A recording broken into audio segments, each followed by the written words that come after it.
তিনিবৰণীয়া জাতীয় পতাকা নীলা আকাশত উৰে, ওপৰত গেৰুৱা, মাজত শুকুলা, তলত শ্যামল আছে।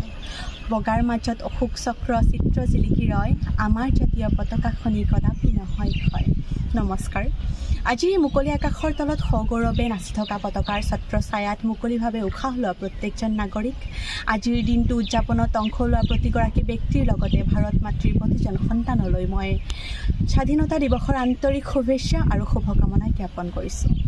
আজি স্বাধীনতা দিৱস 15 আগষ্ট সমগ্ৰ ভাৰতবাসীৰ বাবে সন্মান, আনন্দ আৰু উৎসৱৰ দিন। কাৰণ এই দিনটোতে 1947 চনত আমাৰ দেশ, আমাৰ মাতৃভূমি ব্ৰিটিছ শাসনৰ পৰা মুক্ত হৈছিল আৰু ভাৰত মাতৃয়ে স্বাধীনতাৰ বৰমালা পৰিধান কৰিছিল আৰু এই বৰমালা তেওঁৰ শ্বহীদ সন্তানৰ ত্যাগ আৰু বলিদানৰ উপহাৰ।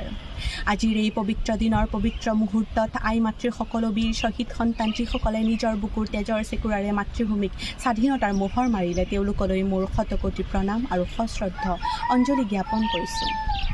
স্বাধীনতাৰ পিছত ভাৰতবৰ্ষই শিক্ষা, ক্ৰীড়া, সাহিত্য, বিজ্ঞান আৰু কৃষিত সৰ্বাংগীন উন্নতি সাধন কৰিছে। ভাৰতীয় সৈনিকসকলে 24 ঘণ্টাই নিজৰ দেশক ৰক্ষা কৰি নিজৰ কৰ্তব্য সম্পূৰ্ণ নিষ্ঠা আৰু দেশপ্ৰেমমূলক মনোভাৱেৰে পালন কৰি আহিছে।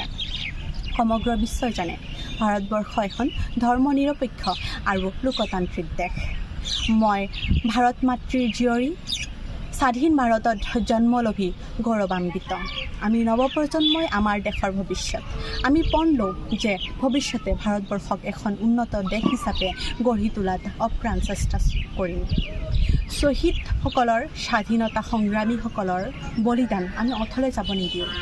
তেওঁলোকে দেখা স্বাধীন ভাৰতৰ প্ৰতিচ্ছবি আমি বাস্তৱিত কৰিম। জয় হিন্দ, জয় ভাৰত। নমস্কাৰ।